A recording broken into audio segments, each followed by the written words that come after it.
Hey, this is Carrie from the show. Today we're going to be talking about the influence of kindness. Let's get started.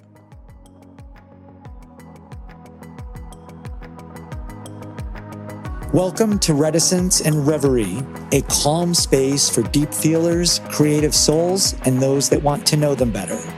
Joel and Carrie explore the beauty and wisdom of introspection, imagination, and intentional living. Get ready for compelling and vulnerable conversations on joy, creativity, and life, as well as considerate answers to your deepest questions. It's an invitation to pause, reflect, and feel inspired.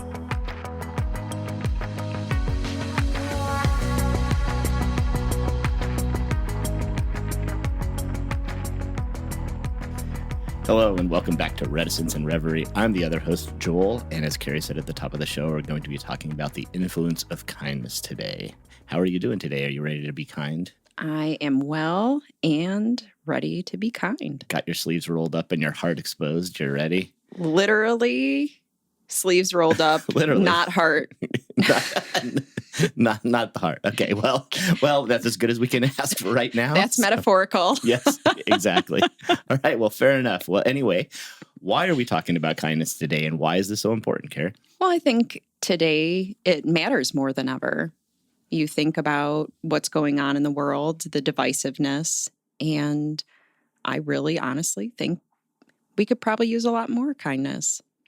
No, absolutely. I think that's one big, huge thing that is missing from the world today in a lot of cases. And I don't mean globally that there's no kindness left. I just mean that, like, if you look at any given sector of modern society, modern life, there's not a sector that hasn't been influenced by the lack of kindness, or it hasn't sort of decreased its kindness, and that goes from everything from just shopping, and people don't have the same niceties as they used to doing business with people, and bosses and employees don't get along like they used to the political world, to everything. And even if you just look at things like sitcoms, they used to be sort of, the humor used to be based on situations, and now it's based on snide comments, and it's not nice anymore. Right. So that's my own impression, but that's kind of, yes, I'm completely agreeing with you along those. Yeah, I think everybody has recent instances where they can say that they've witnessed something unkind. Oh, yeah. I mean, you just go to Target, go to a store, and you can kind of see it a little bit everywhere. Oh, yeah. Just from the parking lot on in. And, we see it a lot. Just you and I are together out in the world, and we see it a lot. We just see people who cut in front of us in the car, cut in front of us in line, cut in front of us, and don't show any sign that they even care or notice. Yeah. So, yeah. With recent mobility issues. Oh, with mine, yes. Yes. It can be really disheartening at times to see the way that people can't save space or pause to help people that, maybe are struggling a little bit or take a little bit longer to cross.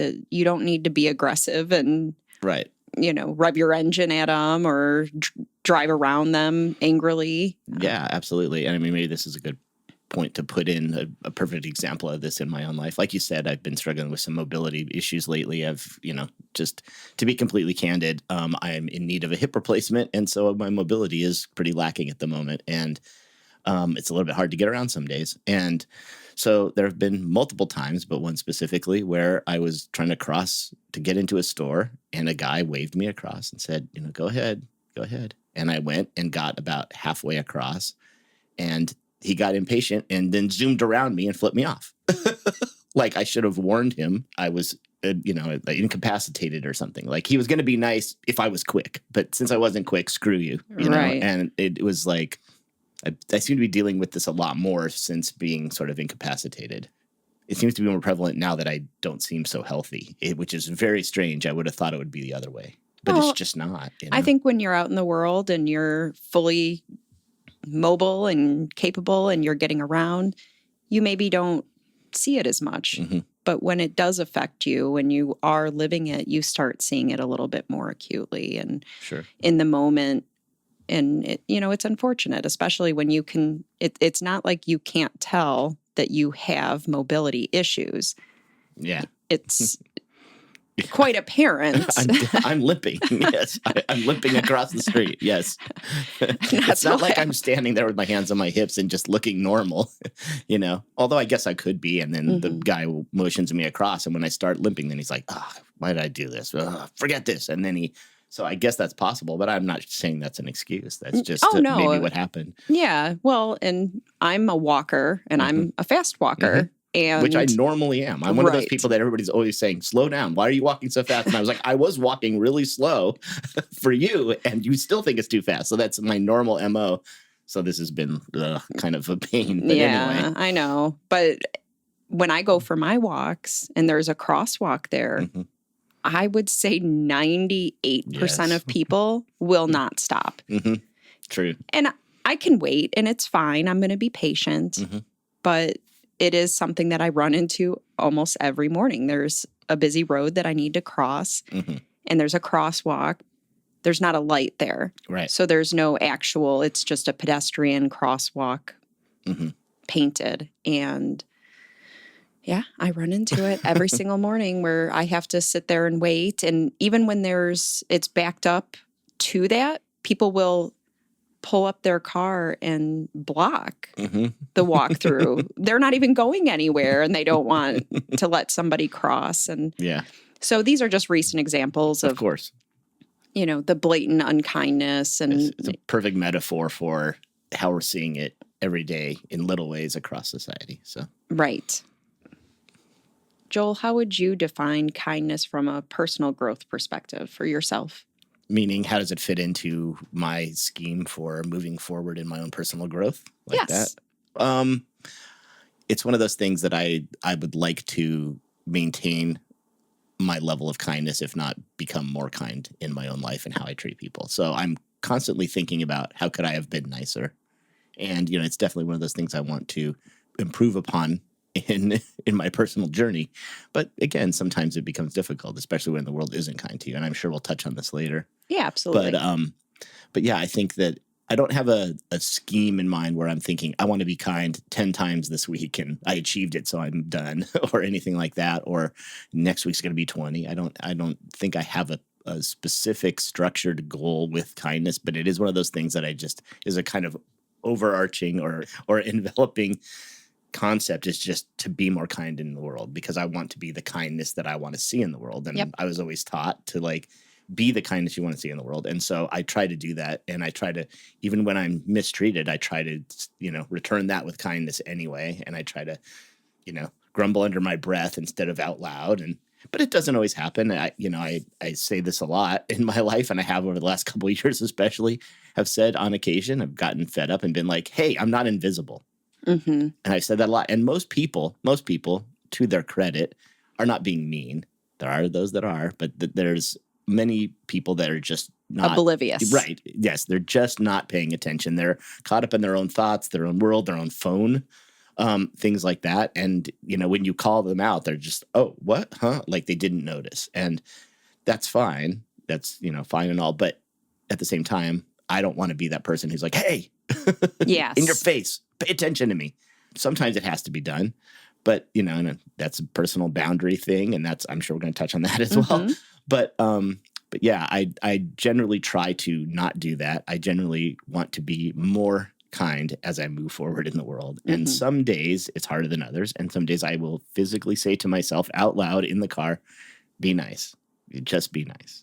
Just be kind. Just, be that way. Like go get into the good headspace and then go into the store with that headspace, as opposed to the traffic really made me angry on the way here. I'm taking that into the store, because then the traffic in the store is going to make you really incredibly mad, as it does all of us. Yeah. So I try to just get into the Zen headspace and keep a level, kind head. Yeah. Try. And you? What about you? So kindness has always been my default. So it's something that I plan to continue in my personal growth process. I want to exhibit it to other people. I want to practice it. I want to cultivate it. I want to help others cultivate it. Yeah. But in my journey has been about joy, and kindness plays a really big role in that. Yeah. Definitely So does. it's one of the most important things you can do, especially when we talked last episode about vulnerability. Yeah. And one of the fastest ways to get other people to feel comfortable being vulnerable with you is to be kind. Oh, very much. Yeah. Be vulnerable yourself and definitely be kind. And I guess it's kind of hard to be angrily vulnerable, but I suppose it does happen in certain cases. But yeah, I mean, if you come to it with vulnerability and kindness, then that's going to be easier for them to return both those things. Absolutely. Let's talk some ripple effects of kindness. Alrighty. So, on the science of kindness, there's studies that indicate performing or observing acts of kindness increase happiness and life satisfaction. And there's a study by Harvard Health that said that participants who engaged in acts of kindness for a week reported higher levels of happiness. And that was regardless of if the acts were directed towards them or just witnessing it in others. Oh, okay. And as far as the emotional benefits, kindness activates the reward center, the dopamine. There we go. In our brain, which produces oxytocin, which they sometimes call a helper's high. Oh, yeah. And isn't oxytocin the hormone that makes you feel attachment? Yes, as well? It's a bonding and trust. Right. So just as we were talking about a moment ago, that's one of the fastest ways to bond to somebody is to show them kindness. Right.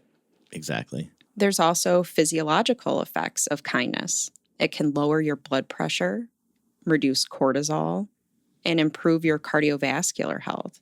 These are shown through the Be Kind People Project and Random Acts of Kindness Project.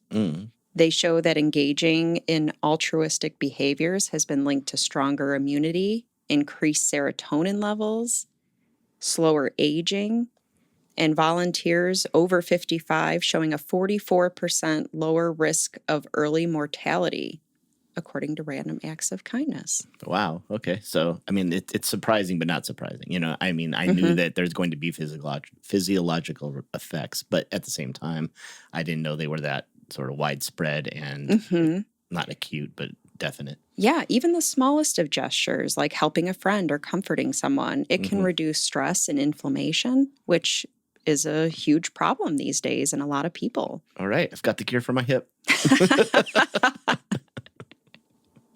I just need to be nice. How's everybody doing today? How are you? How are you all? I feel better. Joel, you're awesome. So are you, Carrie. Thanks. Dopamine achieved. Serotonin achieved. Inflammation reduced. Yeah, we need that sound from the video game of leveling up. Put it right in here somewhere. Anyway. And on YouTube, there's going to be a little Mario Joel, make it happen. I'll find it. Don't worry, I'll find it. Anyway. So especially when you're talking about ripple effects, social and community impacts can be huge. It strengthens those social bonds and fosters trust. It contributes to happier societies. If there's a lot of happy people walking around, they're not upsetting anybody else, and more other people can practice their kindness and happiness, and it's social cohesion. Social cohesion meaning it helps bonding between people. Is that right? Right. Okay. Just wanted to be sure, that I was getting the science right. So, and then also from randomactsofkindness.org, they state that it enhances relationship satisfaction, reduces social avoidance, and overall improves well-being, particularly in socially anxious individuals, which I can certainly attest to, and I'm going to get into that. I'm going to get real vulnerable on that. Okay, good. Yeah, you did tend to have a more anxious side to you, and yeah, so I could see where this would be helpful. In regards to people, I definitely do. Yeah. So, yeah.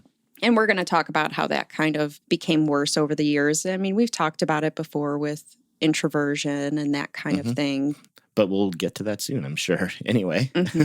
So, yeah, the ripple effect on that can be massive with all of these things between the biological and psychological benefits. Yeah. I mean, just think of the ripple effect here, as they're calling it, at work. If you were to drop a pebble in and it created a ripple and that created another ripple. And so if you're nice to one person in a store and it is enough for them to motivate them to be nice and kind, then that just spreads like wildfire. And think how the world would be a different place. Now, I understand that if you are just nice to a person in the store, that's not going to mean that they're going to suddenly turn on their kindness, you know? Mm-hmm. But again, the more people that are kind in the world and the more people are coming at them with kindness, the more they might wake up to it themselves. So, Yeah, there was this amazing cartoon, and it's exactly the opposite, but I think it explains the ripple effects of the way that we interact with each other and how it can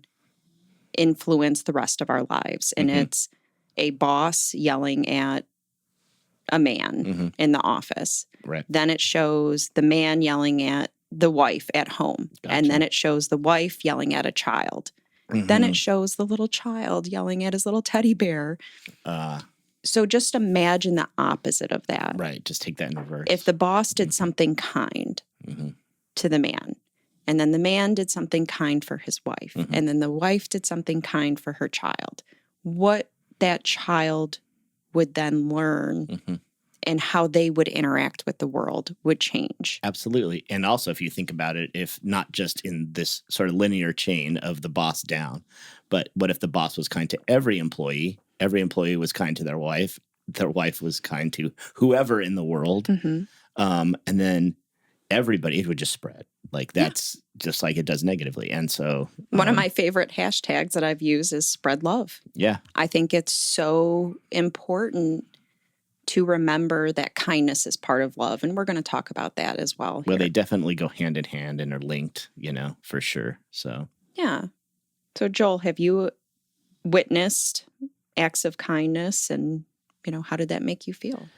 Well, just recently we were at Costco making a Costco run here. And the guy at the door, who was, you know, he was doing his job, but at the same time, he did it very nicely and kindly and took care of everybody. And he obviously cared. And he was still checking people in. But when we went up and I said, hey, can I use one of the electric carts instead of having to hobble around? He said, oh, sure, it's right there. And he explained how to use it. And he kept coming over to make sure that was okay and sort of taught me how to use the thing. And he was doing that all while he was still doing his job. And he didn't have to, you know. And that's just a small act, but he was very kind. And even, I think he even said goodbye when we left on the way out. He was just like, oh, bye now. And like, you know, that it changed the whole experience. Also because being in Costco going around, I was noticing how rude and people were to a person in a scooter. So it made that tolerable. And so I was very appreciative of that particular individual. So, sir, you know who you are. Thank you. What about you? Anybody spring to mind for you? Or anything, I should say. It doesn't have to be a person. I suppose it could be just an act. Yeah, as I said, I walk a lot, and I always make sure that I'm saying good morning to people that I'm passing, even if they ignore me, even if, you know, they don't want to interact, and that's fine. Yeah. But I want to make sure that I'm spreading joy, and, you know, there's nothing wrong with you're walking past somebody in your community and saying good morning. Yeah, absolutely. And there are people that will say good morning. They'll mention the weather. They'll introduce me to their dog.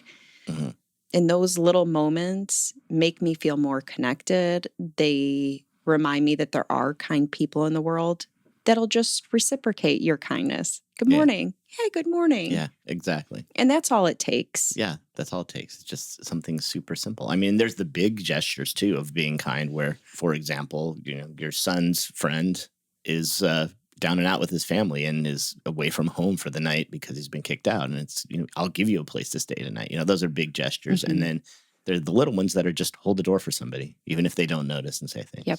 This brings to mind that as I'm thinking about this, I think, and I don't know if this is the way it should be, but the way I tend to think about kindness is that it's like a gift. It's like a birthday gift.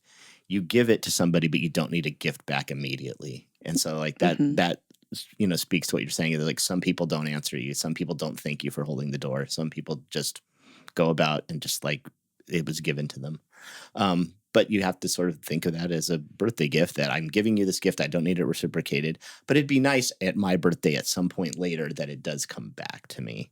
Yes. And it's not a hard and fast thing. You didn't give me the same amount or whatever. It's just, it's not transactional like that.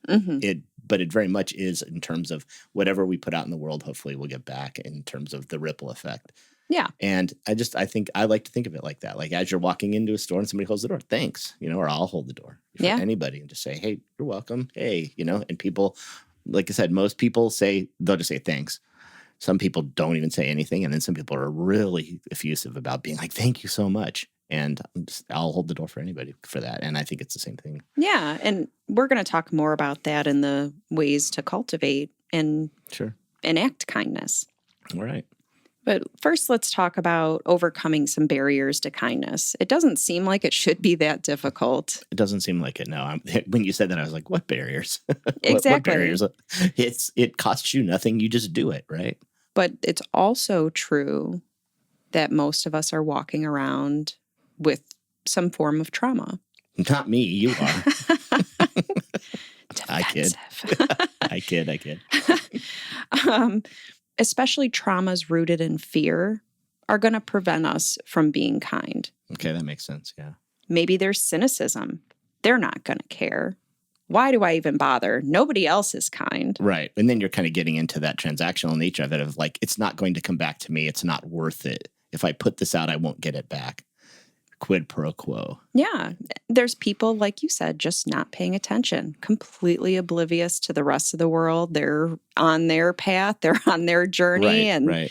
They don't take a moment to look around and see what's around them or practice any form of kindness. But the thing to remember is that's not personal to you. That's them being lost in the world. And this isn't like, I hate Joel, I'm being mean to him. Right. It's just one of the barriers to why people don't enact in kindness. Sure.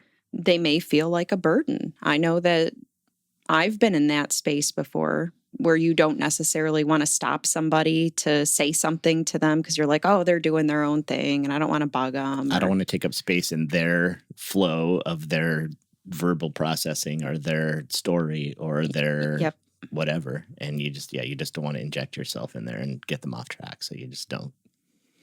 And speaking of trauma rooted in fear, it was not terribly long ago in my therapy that I was diagnosed with a form of agoraphobia that has to do with interacting with lots of people.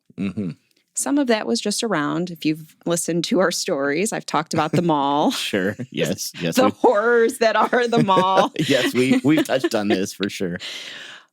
But what made it even worse was during COVID.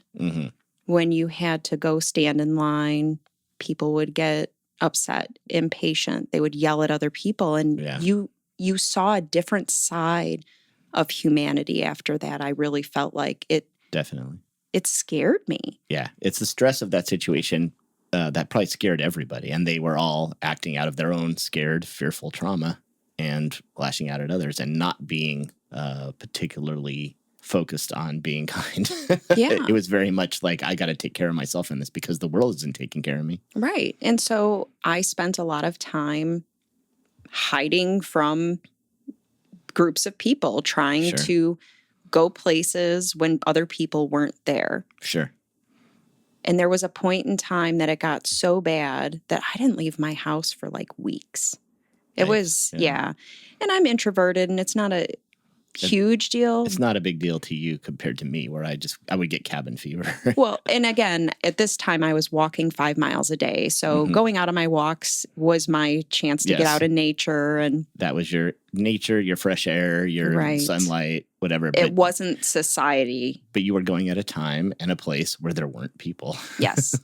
And so there was a point in time that I remember standing there, getting ready to leave, to go to the store, and my anxiety was off the charts. Yeah. And I thought, I can't keep doing this. I have to figure out a different way of going about this because I do have to interact in society. Like, how do you get yourself over this hump? I can't keep like forcing myself into this like really, really awful place. Like I've got to get to where it's not awful. I And don't I've gotta want to be- suffer. Right. Yeah, you don't want to just grin and bear it, and I've got to get to the store and get my crap and get home. You want to be able to, breathe and not have that anxiety and carry it with you as you go into the world. Yeah, I want to live my life. I don't want to rush through things, and I want to be more present. So one of the ways that I decided to go about that is that regardless of how other people were acting, I sought out something to compliment people on and practice kindness. This Good. was my goal. So Okay. instead of being focused on everybody acting poorly, Instead of looking for rude. the bad in them, you were going to focus specifically on and mentally challenge yourself to find the good in this person, in that person, in the next person. yes, what we seek, we find, right? Yes, absolutely. So I started going out, and one of the ways that I started cultivating kindness in my life, I would look for something I could compliment somebody on, Sure. which is a really good segue into the practical ways we can cultivate kindness and Sure. practice it in our lives, because it is something that you need to practice if Yeah. it's not something that comes naturally to you. Sure. I really like that shirt, Carrie. Yeah, thank you. I was it doesn't- practicing. Yeah. And it can be as easy as complimenting somebody, but make sure that those compliments come with intention. Sure. You're not just blowing smoke. You're being genuine and authentic about it, and you're actually looking to connect to yourself and to another person in a kind way, as opposed to just checking the box, which is nice shoes, bye. Check. Right. I did it. It's like, no, you have to be able to sort of really look at a person and say, what do I really appreciate about this human being at this point in time, at this place? Yeah. And one of the best ways to compliment with intention, or even speak with intention, Rumi said there's 3 gateways it should pass. Is it true? Is it necessary? And is it kind? Okay, fair enough. Yeah, you don't want to be like, it's true. This guy's a jerk. Is it necessary that he knows it? Darn straight. Number 3, is it nice? No, it's not. So don't say it. You want to be mindful of your tone, the timing, Sure. and the delivery of this. Okay. Sometimes things don't necessarily need to be said. They don't need to be said by you. They don't need to be said by you right now. Yeah. And sometimes understanding that other people might not accept what you're telling them Yes. as a compliment. Right. They might not know how to take the compliment. So you have to learn how to deliver these, like you said, without expecting something in return. Some people aren't going to even be capable of. No, they might look at you funny. Why are you telling me this? They might think that you have an ulterior motive. Yes. Trauma rooted in fear. Yes, exactly. And you probably have to deal with that a lot more being a woman in society too, where if somebody was to be kind to you, you have to wonder about their motives, Well, and I think that that's true for everybody these days. Sure. I suppose it is, yeah. Unfortunately, kindness can be this exterior wrapping of not even malicious intent, but selfish intent. Sure. Yeah. So I think people are more and more on the lookout for it. So the more that you do this, the more that society will say, this is a really good thing. And I enjoy getting those compliments. And honestly, compliments were really difficult for me for a very, very long time. Sure. And you have to fix yourself and work on yourself to understand that you're worthy of those. Right. Whether it's from strangers, people who have known you your whole life, or, Right. people you just met. Yeah. And so you have to understand that maybe people haven't done that journey yet. And Yes. so they may not accept your kindness in the way you intend it. So again, Exactly. they might ignore you when you open the door. They might ignore you when you say, good morning. They might even look at you strangely if you were to say something like nice shoes. But I think this also brings or speaks to mind that maybe you don't even, as you were saying, have to say anything at the timing of it. Like that's I'm getting lost. But maybe it's kind enough to just think it, sometimes, because even though that's not going out in the world, that's going into you as a person. And then you're still coming at the world silently with kindness as opposed to anger in your actions and behaviors. And so I think that it's still important to find those things in other people and everybody that you interact with or look at, that you're judging them with kindness as opposed to the other way around. And that way you are at least having the right energy in the world. Absolutely. And so even if you do decide to say something that you may not get the response you want, but that doesn't mean that it fell on deaf ears. That doesn't mean that it didn't have the desired effect in the world. That doesn't mean it doesn't have the desired effect in yourself. Well, and exactly. And we were talking about the what you seek, you find. And making a conscious effort to find the good in the world is so important. And honestly, one of the places that I learned this from, and the more that I've read up on, surprise, surprise, Mr. Rogers, the more profound I find him, especially in the kindness realm. Yeah. There's this story that he told, and I found it absolutely beautiful. He said when he was younger, he would watch the news with his mother, and he would get upset. And he'd say, like, how can you watch the news? It's so terrible. And his mom said to him, look for the helpers. Oh. The earthquake that happened, you see the rubble, you see all the things. Where are the helpers? You see the firemen with their hats on digging through the rubble. Look for the positive. Yeah. Look for those who are helping. Look for the kindness That's very that's in the world. Okay, I'd never heard that story. That's really fantastic. And that's a great strategy, just even if you're just walking around the mall. 100%. It teaches you that there are bad things going on in the world and things that are outside your control. But what's in your control is what you're perceiving and how you're perceiving it. Sure. And looking for those helpers, looking for those people that are volunteering their time and physical harm to help other people, to be kind. And it will remind you that there is kindness in the world. So even with political news, anything that you're struggling with now, looking for the positives, looking for the helpers, looking for the good in the world is more important than ever. Absolutely. And maybe with that, looking for intent. I think that sometimes it's not easy to see the kindness because maybe somebody tried to be kind and didn't achieve it and wasn't successful, but that doesn't mean the intent wasn't there. And so I think that there are certain situations where you can look to find intent as kindness too. But I think that's a bit, that's level 202 instead of 101 here. But well, we tend to judge others by their actions and ourselves by our intentions. Correct. Yeah. And so remembering that there's a lot of people that are walking around with the best of intentions to be kind, to be helpful. And just because they're not following through with that doesn't necessarily mean something against you. Yeah. Yeah, exactly. And again, you might witness this in the world where if you're just looking for helpers, and you only see the people helping, that doesn't mean that there's not somebody who tried to help that you didn't see. Yes. So there's people who donate money behind the scenes. There's people who maybe physically can't help in those instances. Right. But it's really important that we look for those things because that will help us cultivate more. Right, exactly.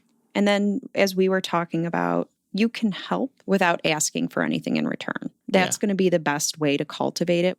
A lot of people will think, well, I did this act of kindness and it wasn't rewarded the way that I wanted it to. So therefore, I'm not going to do it anymore.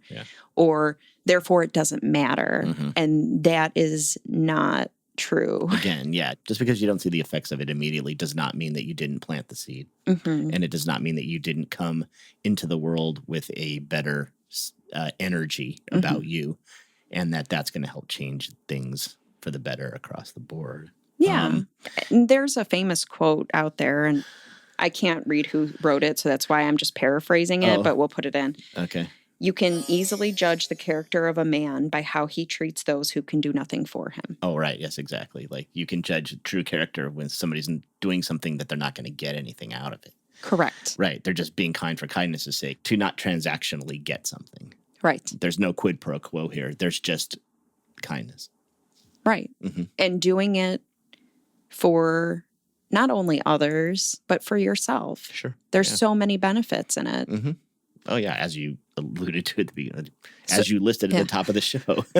So why would you not want to do that? Why would you not want that to be more in your life? But again, it's something that you have to cultivate. Even if they are something that's innate in you, like kindness was for me, I had to find a way to cultivate it in my life that was acceptable to me within my parameters of integrity. And I got out there and I will be kind every chance that I get. I will default to kindness. Yeah. But it takes practice to be able to do that with intention, do that with this. And with others. Right. In a structured, measured, strategic way that helps you and helps the world and helps them. Yes. Yeah. And kindness for yourself. Right. As opposed to just being like vomiting kindness everywhere all the time with no focus for no reason, which could end up costing you something. And I'm sure there are costs with kindness too. Well, there are a lot of people that will be out there, and not even just kindness, but where they are overtly, in this instance, kind to other people. And yet they aren't practicing it themselves. They're saying mean things to themselves in their minds. Yes. I think we've all been there at certain times in our lives. And so it's so important, too, that you cultivate kindness for yourself. Oh, yeah. In that self-love realm. So important. Yep. As we're always saying to each other, give yourself some grace. Yes. Give yourself some grace here. Like, treat yourself kindly. Like, don't say that about somebody I care about. Right. That's why it's so important that we do these personal reflections to see the areas that we want to cultivate more of.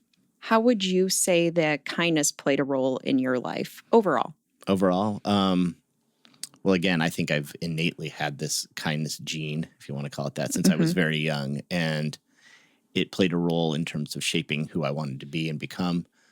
And probably along the way, it made me realize that the people I valued were other kind people and that kind of thing. But I also think it played a role sometimes because I didn't have those tools yet, but I wasn't strategic about kindness. And I didn't understand that if I give kindness to somebody, just because it's not reciprocated, that's not personal. And I think that there were a lot of times that I used it to beat up on myself because I was like, I'm kind to that person. They weren't kind back. Therefore, I don't deserve kindness. Oh. And so maybe there's something wrong with me. Maybe I'm not all that I think I am. And, there's that stuff. And then there's also just the simpler stuff that's just, well, then I'm not going to be kind to back.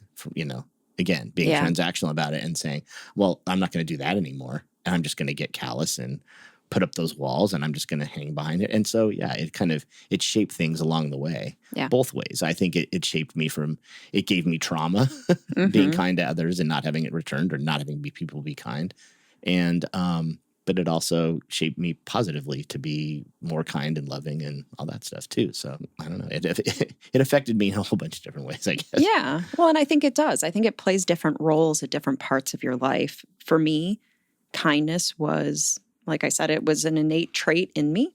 When I was trying to reduce my virtue list down to 2. Oh, yeah. You mean so I have integrity and I have love, and right. kindness was in there. Right, which we talked about on a previous And I podcast. folded the kindness into love because it's part of it. But it's been such an essential force in my life, especially since I was little. I've talked about this with Care Bears, with any show where they were showing love and kindness to other people. It resonated so much with me. There was, as everybody does, there's trauma that takes place, your peers and everything else that goes on. And I kind of shunned it for a while. I tried to be that person that didn't care about anything. Of course, in the quiet of my room, I would feel everything. Yeah, of course. I mean, it was an outside wall. I didn't want to let others in because it really felt like my kindness was manipulated or used against me. Right, and so I used it as a way to agree with myself that, like you said, I wasn't worthy of love. Yeah. That there was something wrong with me, that nobody else wanted to see this side of it. So I just tried to act as everybody else did. Yeah. And it felt really, really terrible. And there was one situation where I was out with my high school boyfriend and I was emulating other relationships that I knew at that time. And I don't remember what it was about, but I remember it had to do with straws at McDonald's. Oh, I think I remember you telling me the story. Yeah. Once. And I can't for the life of me tell you what it was. But I said something so unkind to him. And before he even had a chance to react, it was like a gut punch. It was like physically somebody punched me in the gut and was going, "What are you doing?" Like as it's leaving your mouth, you're trying to like get it back by its tail and pull it back Yeah, into yourself. it was, Why did I let man, this tiger out of the cage? But it just felt so wrong. And I Yep. knew that I wasn't acting like myself. And I remember he was so kind to me, and he said, "I don't know why you talk to me like that." And I said to him, I'm like, "I'm so sorry. I did not think that through." You know, and when you're young, it's harder to control that gait, right? Is it true? Is it necessary? Is it kind? Yeah. Well, and you don't have fully formed frontal lobe, prefrontal cortex stuff that makes you have the gait. You know, the impulse control is not there till you're 25 or whatever. Right. So yeah, I can understand that. But it felt so wrong to me that I decided, you know, I'm never going to let society dictate how I interact with people, because it felt wrong to speak to somebody, especially somebody that I really cared about.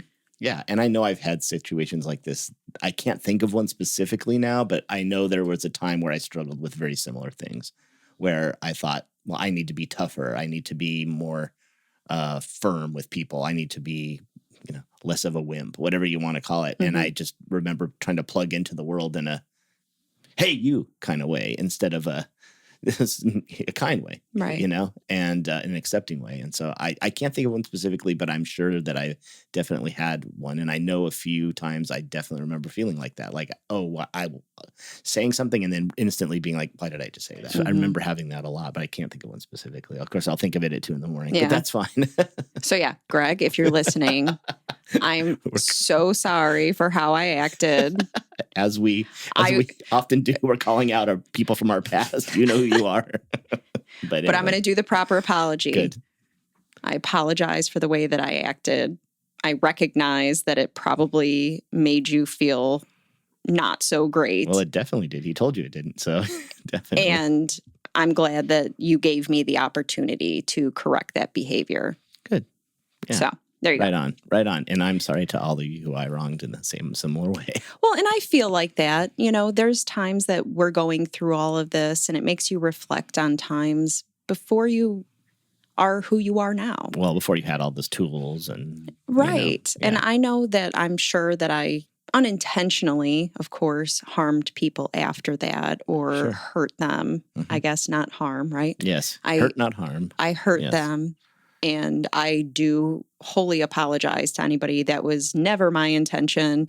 So yeah, anybody who's listening, if I've ever done anything and you want to come to me and talk about it, I want to talk about it. So yes. That you just being opened said, the floodgates. I know, right? I'm just kidding. I know. I'm sure there's nobody. Hopefully there's not people, but I leave room for that. I really do. Yeah, fair enough. Because my life journey now is about cultivating joy. And part of that is embracing that kindness, embracing love. So I go out and I try to spread it where I can. I compliment people. I help people holding doors, helping people who maybe do have mobility issues. Sure. You know, I've been on the plane before where there's this, 80-something-year-old woman trying to put her luggage up over her head and there's nobody around helping her. And I'll jump back out of the seat and go over and help her. Right. It's as simple as that. Yeah. And it always seems like there's a big, tall, strong dude who's just sitting there looking at his phone. And you're like, why am I doing this? And I never look around for others to be the helpers because it's not up to other people. It's up to you and how you want to do things. So I do look for those moments where I can help other people. And there's times that I can't. I'm only so big. I'm only so strong. Right. I'm only so capable. Yeah. Even when I don't compliment or help, I am spending my time saying, wow, I just saw that. That was awesome. Yeah. Watching two people who are happy going down the road and having this engaging conversation. I'm like, yes, that's humanity. That's the good stuff. That's happiness. And you see them smiling at other people. Yeah. It's contagious. And I love that. And one of the areas where I know a lot of people struggle with this is not necessarily in person, but online. Oh, yeah. We had to come to that, right? Yep. We can't have a conversation about kindness without talking about online and the lack of. I think everybody has examples of things that aren't exactly kind on the internet. Whatever you do, don't look in our comment section. No, I'm just kidding. I'm just kidding. It does take time and effort to divert yourself away from that. When you're talking about one of the biggest adrenalizers of dopamine is drama. Well, it's potent and acute. So, right. Yeah. And it does something to our nervous system. And so there is unlimited amounts of drama, whether it's on TV, on social media. You have to choose to not buy into that. Yeah, absolutely. You have to choose between happiness and drama. Yeah. I'm sorry, there's not a lot of wiggle room there. You may think it's making you happy, but you just need more and more of it. And then you're acting those things out in your life. You're emulating these things. You're looking for these things because this is what you're looking at online. Right. And that's going to feed not only the digital algorithm, but your mental algorithm and your emotional algorithm as well. And you're in that place. So you need to spend the time and energy being present and working through your algorithms. Yeah. And Joel, you might be a little bit better at explaining algorithms to people who might not understand them.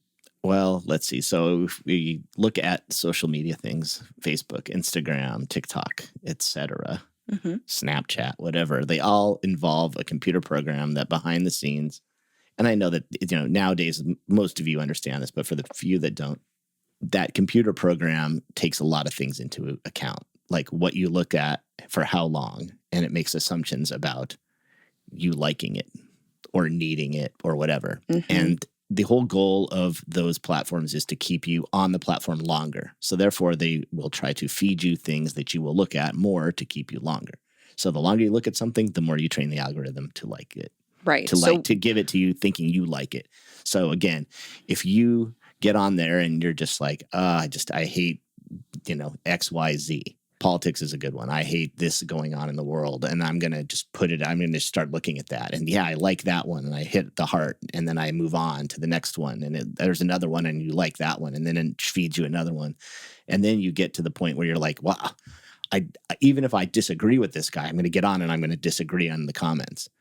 That whole thing trains the algorithm, the math problem that solves for giving you more of it. So the more you feed it, the more you get it back. Yeah, if you're seeking out something that you want to disagree with and, yell and argue with people, it's going to feed you more of that. Right. And they know that. And that's why they cultivate that. And they don't really care that much about it. There's a lot of great movies out there that talk about this documentary specifically that, and you can just search anywhere, just Google it or ChatGPT it or whatever you want to do to sort of figure out. Like, there's a lot of documentaries on social media that will show you the behind the scenes about this and how this works. And again, it's kind of a necessary evil in the world nowadays. And I'm not saying don't do it, although I'd love to just get off it all completely. But then I miss out on things I do like cute puppy videos. Yeah.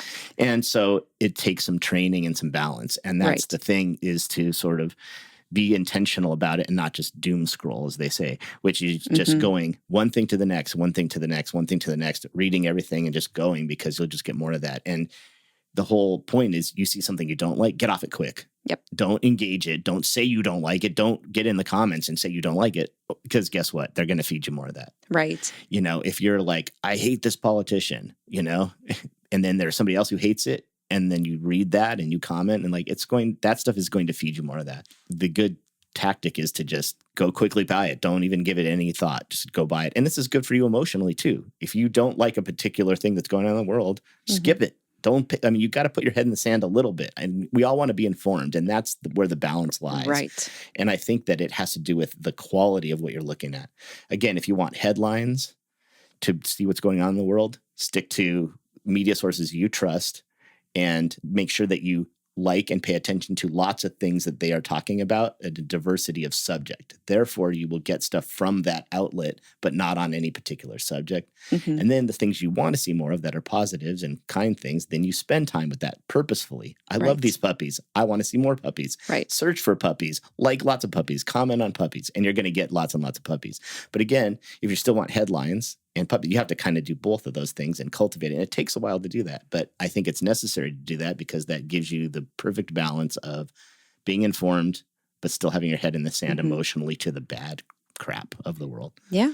I mean, there was a time where I felt social media was a necessary evil. And I begrudgingly would go on there so that I could interact with people and do the things that I wanted to do. Stay connected to family far away. Blah, blah, right. blah. And that's what a lot of my social media started with, is connecting to family. That's how it started altogether. And very little of that going on anymore because the algorithm feeds you what it thinks you want to see, which is not your family. And it started getting uncomfortable. It started, that pit of your stomach where you just feel like something is wrong. That's how I felt every time I would go on there. Yeah. And I decided I needed to do something about it. So one of the things about me is when something kind of triggers me and I realize it, I want to fix it because I don't want to continue revisiting this trigger, right? I kind of went on my own little research excursion, as I do sometimes. Side quest alert. And I looked up how to change this. And I didn't know anything about algorithms. Yeah. And I was like, oh, yeah. So what are the things that I want to see when I go on here? Yeah. And so I started doing searches for hashtag joy, hashtag happiness, hashtag puppies, whatever it was that I was looking for. Yeah. Instead of it feeding me everything. Yeah.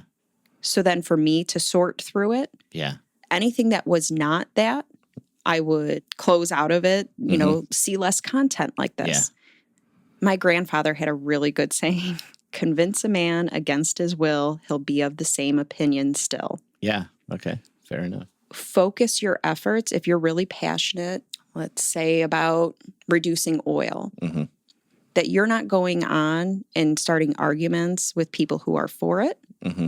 Go to the organizations that are doing something about it that you do agree with. That's the kind of examples of what you want to do, and do your searches to find those things. Right. Social media is an amazing tool when you use it properly. Right. For kindness. For kindness. For self-improvement. Right. For me, I really went down a rabbit hole of this is my journey. And what do I want to be a part of my journey? And it's changed over time. There were traumas that I worked through in therapy and I got through, and I don't necessarily need to see those things anymore. Yeah. And it moved on to joy and kindness. Yeah. And there's, good news projects and there's good news sources. Choosing what you're going to look at, and it's going to feed you every once in a while. I'm like, what is this? And as soon as you start thinking like, this doesn't feel good to me, and you want to argue, like you said, close out of it. Right. Scroll past it. Do not let it sit there on your screen. Don't let it engage your dopamine, your adrenaline. Yes. Because ultimately that's only going to affect you. A lot of times it's bots. Yeah. I just was reading today that they were saying for the first time ever, there's more bots than people on the internet now. Right. Exactly. So you have to assume that everything is spam, essentially. And social media recognizes the same thing that we've talked about. Yeah. Time is our most precious commodity. Yeah. Yep. And so if you are spending your time and energy on things that are not growing you, that are not making you feel good, what are you doing? Yeah. Put it down or cultivate. Exactly. And it's just like, and cultivate the positive, what you want to see in the world, as opposed to shout down the negative that you don't want to see in the world. And this just operates very simply. If you're against Joe Schmo, the politician, and you hate him, don't go on to people who like him and try to shout them down in their comments, because all you're going to do is see more Joe Schmo stuff. The social media platform wants you to comment on more. They want you to engage you. And so we're going to show you more and hope you yell. There's no such thing as bad publicity. Right. Correct. So it's the same thing with social media. Yeah. Yeah. There's no such thing as bad ink, whatever you want to call it. And it's just whether you're thumbs downing things, Yep. whether you're yelling at it, it's all just hits on their system. Right. But even beyond that, there's your own mental algorithm, which is, again, what we seek, we find. And if you are just seeking out Joe Schmo, bad politician, and you're just seeking that out, that's going to be your focus. You're going to get up in the morning and be like, what did Joe Schmo do today? Right. Like, I've got to shout this down, or I've got to tell people about it, or whatever. And now you're kind of focused on Joe Schmo and the awfulness in the world, as opposed to joy in the world and the kindness in the world, and how you can approach the world with kindness, which is what this is all about. You know? Exactly. Well said. Oh, good. Thank you. I say everything well. Everything. Cue the blooper reel. I guess that's probably all there is to say about social media necessarily. I mean, we could do whole shows about it, and we probably will at some point. So moving on, I think you've got some questions you want to ask me and the audience probably. Yeah, so we had a few questions here. So the first one is, can you ever be too kind? And when might it be inappropriate to be kind? Okay. Well, my quick answer is no, with a caveat, which is I don't think you can put too much kindness into the world, but you can put too much kindness into the world for you personally and overextend yourself and go outside of your own boundaries of taking care of yourself. I think if you're not careful, you could overextend yourself with kindness into the world. However, I don't think there's too much kindness you can feel. And so therefore, if you feel like you're overextended and you just have been doing so much for other people, then maybe spend some time at home, not being kind to other people, but maybe you spend time being kind to yourself. And therefore, there's still kindness in the world and you're still being kind. But I don't, that's the one caveat I'll give it, is that it can be hard to be balanced about what you put into the world, sort of. And I'm not saying that effectively, but I think that's my short answer. Yeah, I don't think that you can ever be too kind. One of the things that you and I bonded over initially is a conversation about kindness to a fault.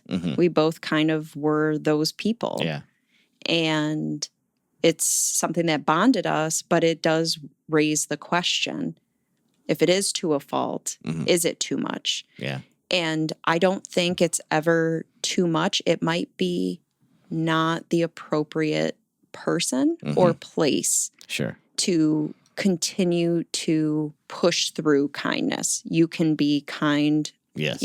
I always say I'm kind by default, but I can certainly turn that off if needed. Yeah. Yeah. Sometimes, if somebody's triggered. Yeah. And you're being kind to them and they're, that might be an inappropriate moment to be like, well, I think you just look really nice. Yes. Because a lot of times when people are extremely emotional, they aren't hearing things correctly and it can be taken wrong. Sure. It could just be ignored completely. Yes.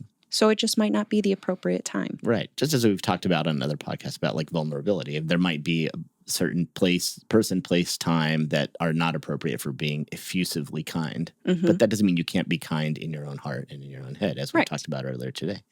I don't know. As you're talking about this, I just sort of came up with this saying that I think might work here, which is be kind by default, but not kind to a fault.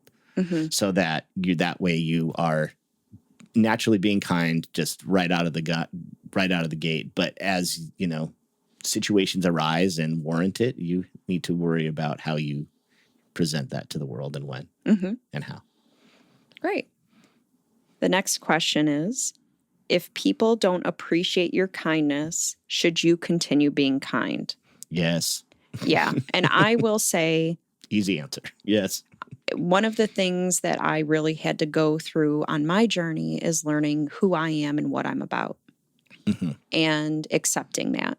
So I have taken on this idea that I'm never going to let somebody change the things that I love about me. Yes, and that's a very good thing to have. And I love being kind to people and animals and nature. And if somebody's unkind to me, it usually means somebody was unkind to them. Yeah. Somebody didn't love them appropriately. There's some other issue going on there. It's a And you good should bet. never change who you are for other people. Your people are going to love and accept you as you are and support you as you grow and change. No, you're absolutely right. And I love that. I love that idea that when I was younger and was very kind, I was kind to a fault to where it was changing. I like that boundary or that rule or that caveat with it, like the be kind, just not to a fault. Mm-hmm. And then our last question is, would you rather be right or would you rather be kind?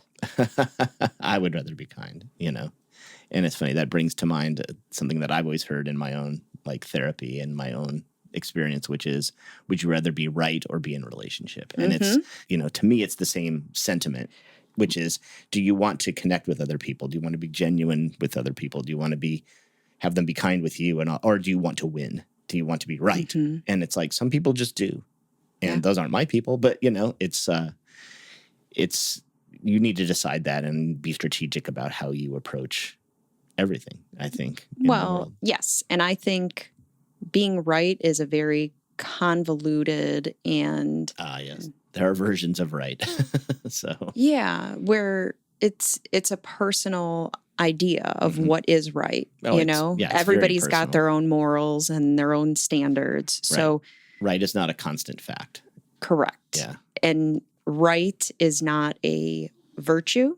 It's a concept. Yes. It's you hypothesizing and agreeing with yourself that something is truth. And other people may not agree with you on that. Exactly. So I think you can state your truth and be kind. Yeah. At the same time. Absolutely. Absolutely. Like that's again one of those situations where I say it costs you nothing. Mm-hmm. It costs you nothing to state your case and your perspective and be still kind that other people are going to have other perspectives and other takes and other versions of the truth. And it's okay to disagree. That doesn't mean you need to be unkind just because you disagree.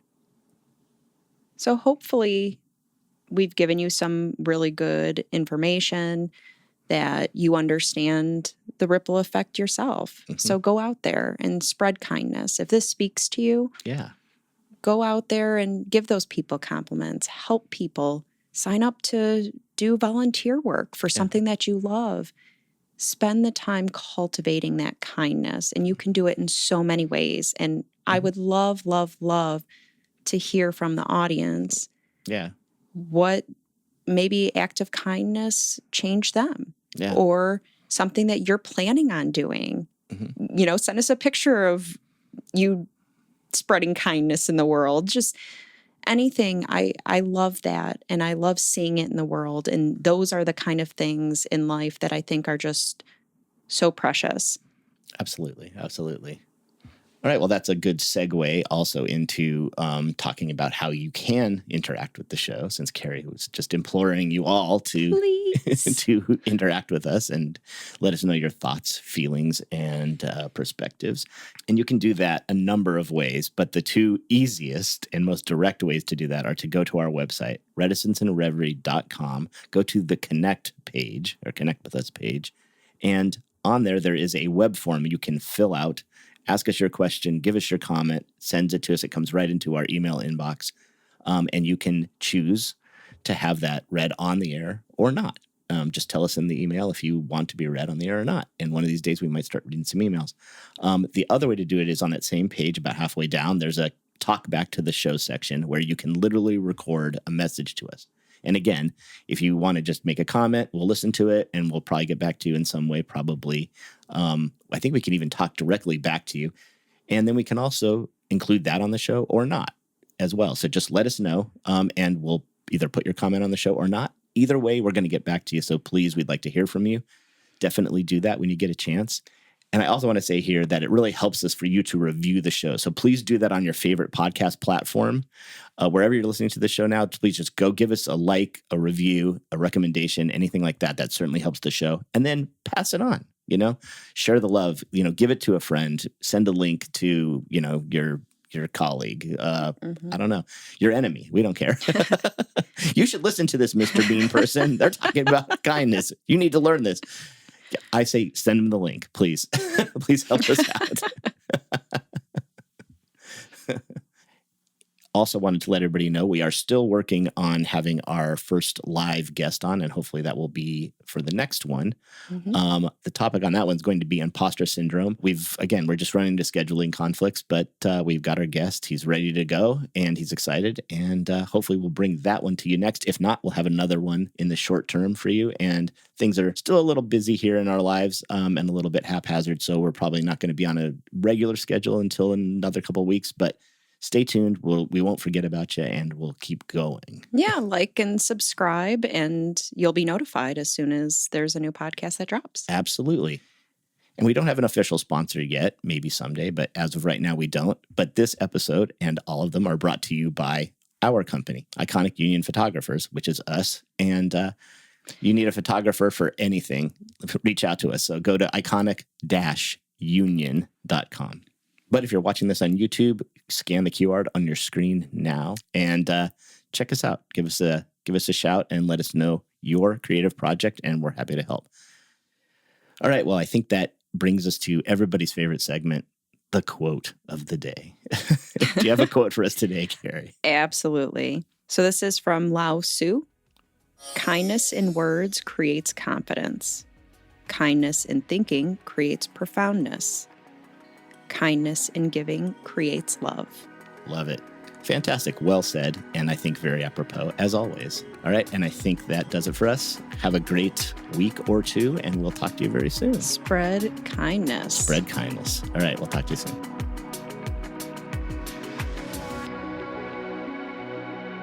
Hello, everyone. As Carrie and Joel bid adieu to another episode, they wanted you to be aware of a couple of things. The information provided in this podcast is for general informational and entertainment purposes only.